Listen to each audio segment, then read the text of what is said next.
أشهد أن لا إله إلا الله। কোরআনের 4টে আয়াতে 4 রকমের তাগুতের কথা বলা আছে। আমরা সেই আয়াতগুলো দেখতেছি। একটা আয়াত হচ্ছে সূরা জুমার 39 নম্বর সূরার 17 নম্বর আয়াত। আল্লাহ বলছেন, ওয়াল্লাযীনা ইজতানাবুত তাগুতা আইয়াবুদুহা ওয়া আনাবু ইলাল্লাহি ওয়াল্লাযীনা ইজতানাবুত তাগুত আইয়াবুদুহা ওয়া আনাবু ইলাল্লাহি লাহুমুল বুশরা। নিশ্চয় যারা তাগুত থেকে নিরাপদ দূরে রইল, আইয়াবুদুহা তাগুতের ইবাদত করার থেকে নিরাপদ দূরে রইল। এখানে বুঝা গেল যে তাগুত হচ্ছে এমন গায়রুল্লাহ যে আল্লাহর পরিবর্তে যার একনিষ্ঠ ইবাদত করা হয় তাকে বলা হয় কি? তাগুত। কোরআনে আরেকটা আয়াত সূরা নিসা 4 নম্বর সূরার 51 নম্বর আল্লাহ তাআলা বলছেন, আলাম তারা ইলাল্লাযীনা উতু নাসীবাম মিনাল কিতাব ইউমিনুনা বিল জিবতি ওয়াত তাগুত ওয়া ইয়াকুলুনা লিল্লাযীনা কাফারু হাউলাই আহদা মিনাল্লাযীনা আমানু সাবিলা। আল্লাহ তাআলা বলছেন, তুমি কি তাদেরকে দেখোনি যারা কিতাবের কিছু অংশ প্রাপ্ত হয়েছে, ইলম পেয়েছে, তারা কোরআন হাদিস পেয়েছে, এরপরে যারা মান্য করে প্রতিমা ও তাগুতকে এবং কাফেরদেরকে বলে যে এরা মুসলিমদের তুলনায় অধিকতর সরল সঠিক পথে রয়েছে। এরা আবার বলে যে মুসলিমদের যে আইন কানুন এর চেয়ে ব্রিটিশ ল ভালো, এগুলো এখন চলে না, এগুলো পুরান হয়ে গেছে, এই কথাগুলো বলে। তাহলে এদেরকে বলা হয়েছে কি? তাগুত। এর থেকে পরিষ্কার তাগুত হচ্ছে সেই গায়রুল্লাহ যে গায়রুল্লাহর প্রতি আস্থা রাখা হয়, বিশ্বাস স্থাপন করা হয়। এই যুগে কোরআনের আইন চলে না, এই যুগে ব্রিটিশের আইন। তাহলে কোরআনের পরিবর্তে আস্থা গেল কিসের উপরে?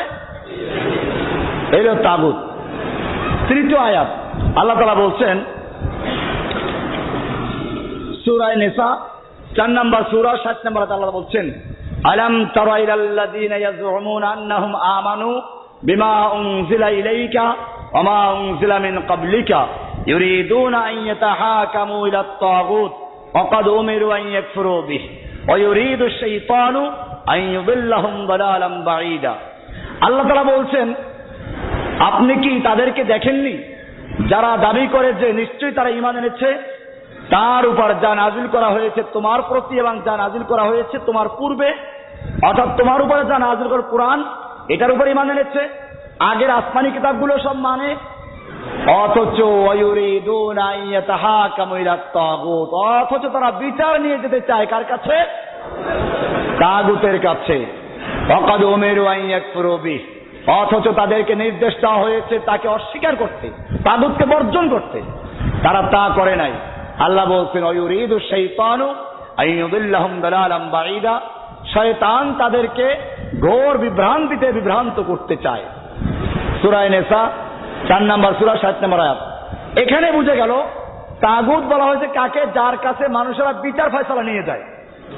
তাহলে এমন তাগুত যে তাগুতের কাছে বিচার ফয়সালা নিয়ে যায়, অথচ সে আল্লাহর বিধান দিয়ে বিচার ফয়সালা করে না। এই তাগুত কারা?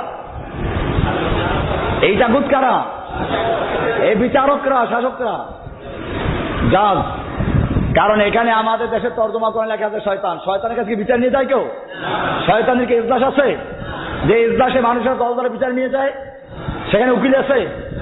তাহলে এই তাগুত বলতে কাকে বোঝানো হচ্ছে? সুতরাং তাওহীদ পূর্ণ হবে না যতক্ষণ পর্যন্ত তাগুতের বিরুদ্ধে কথা বলা না হবে। তাগুত এই শব্দটা আমাদের বুঝতে হবে। কোরআন পরিষ্কার বলে দিয়েছে, ওয়ায়ুরিদুনা আন ইয়াতাহাকামু ইলাত তাগুত, আর তারা বিচার ফয়সালা নিয়ে যেতে চায় তাগুতের কাছে। ওয়া ক্বাদ উমিরু আন ইয়াকফুরু বিহি, অথচ তাদেরকে হুকুম করা হয়েছিল তাগুতকে অস্বীকার করতে, পরহেজ করতে, তাগুত থেকে নিরাপদ দূরে থাকতে। তাহলে তাগুত এখানে কি বলা হয়েছে? বিচার ফয়সালা, যারা আল্লাহর বিধান বাদ দিয়ে মানব রচিত বিধানে বিচার ফয়সালা করে। এখানে কি এই তাগুত মানে শয়তান? শয়তানের কি ইজলাস আছে? শয়তানের দরবারে কতগুলো উকিল আছে? শয়তানের দলে দলে বিচার নিয়ে যায়? শয়তানের চেয়ার টেবিল আছে? তাহলে এই ইউরিদুনা আইয়াতাহাকামু ইলাত তাগুত বলতে কাকে বোঝানো হয়েছে? এটা মনে রাখতে হবে, পরিষ্কার। এরপরে 4 নম্বর আয়াত। তাহলে তাগুতকে অস্বীকার করা, তাগুতকে প্রত্যাখ্যান করা, তাগুতকে বর্জন করা তাওহীদের জন্য পূর্ব শর্ত। এটা মনে রাখতে হবে। শাসক যারা আইন তৈরি করে তারাও কি? ওই আইন দিয়ে যারা বিচার করে তারা কি? ওই বিচার কার্য চলার জন্য যারা ওখানে ওকালাতি করে তারা কি? এটা পরিষ্কার হয়ে গেল। এরপরে আর এক দল আছে তাগুতেরই। কোরআন বলছে সূরা নিসা 4 নম্বর সূরার 76 নম্বর আল্লাহ বলছেন, আল্লাযীনা আমানু ইউকাতিলুনা ফী সাবিলিল্লাহ ওয়াল্লাযীনা কাফারু ইউকাতিলুনা ফী সাবিলিত তাগুত ফাকাতিলু আউলিয়া শাইতান ইন্না কাইদা শাইতানি কানা দাঈফা। আল্লাহ তাআলা বলছেন আল্লাযীনা আমানু ইউকাতিলুনা ফী সাবিলিল্লাহ, যারা মুমিন তারা আল্লাহর রাস্তায় যুদ্ধ করে, ওয়াল্লাযীনা কাফারু, আর যারা কাফের, ইউকাতিলুনা ফী সাবিলিত তাগুত, তারা তাগুতের পথে যুদ্ধ করে। কার পথে যুদ্ধ করে?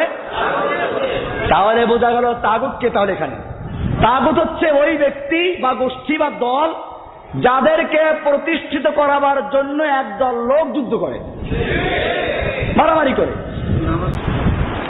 এখানে পরিষ্কার হয়ে গেল। তাহলে তাগুত এখানে বুঝলাম কারা? যাদেরকে প্রতিষ্ঠিত করার জন্য একদল লোক কি করে? যুদ্ধ করে। দেখেন না মিছিল করে কেমন, তা আছে তা আছে, কে তুরাবালি, এবার শুরু হয় তুরাবালি। তাহলে ওদেরকে প্রতিষ্ঠিত করার জন্য কি করা হয়?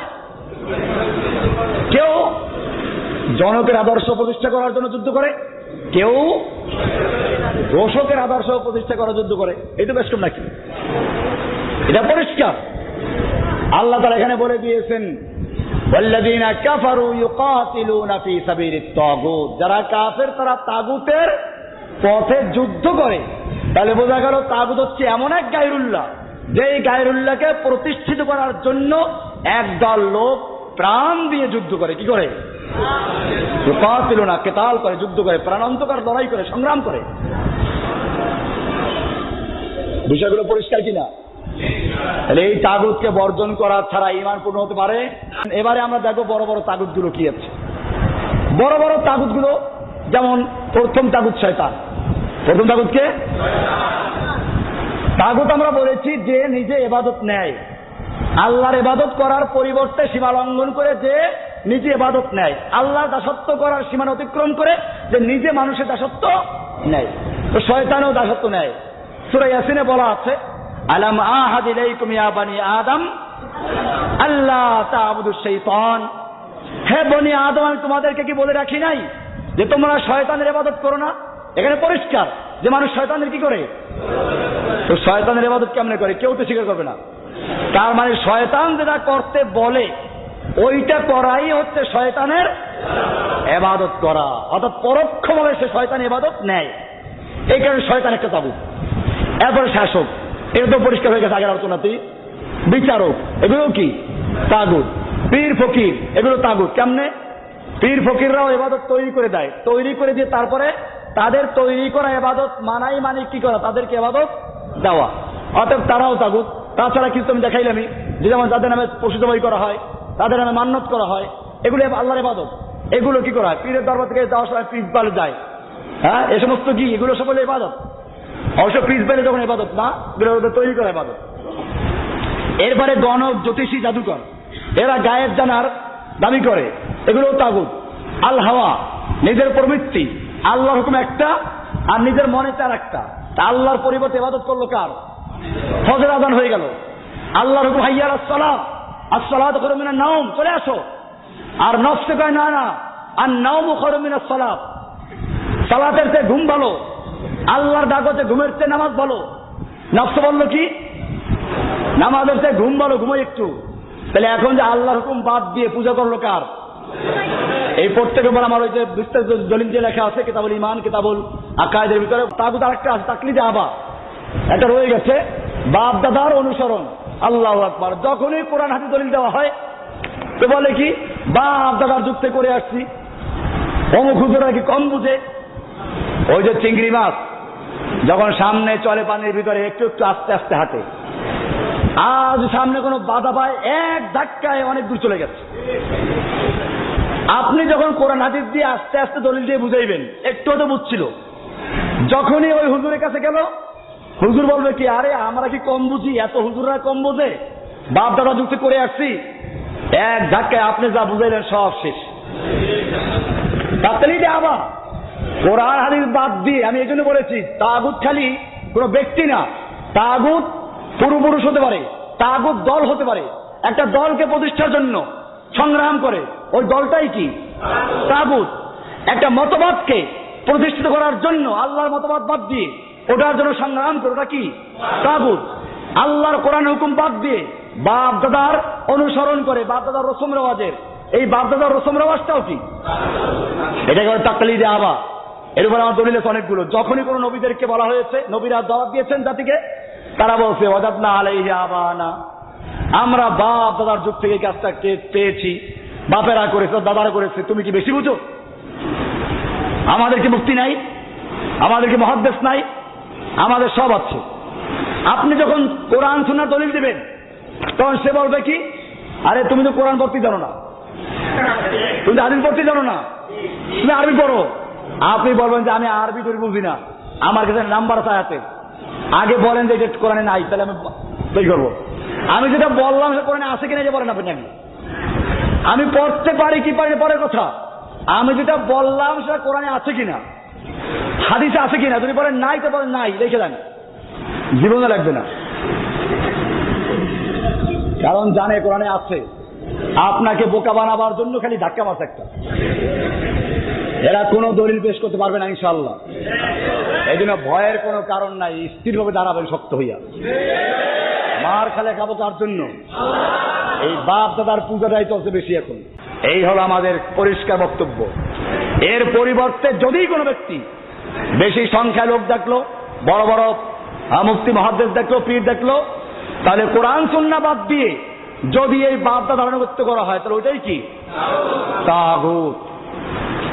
বিষয়গুলো আশা করি ক্লিয়ার হয়ে গেছে।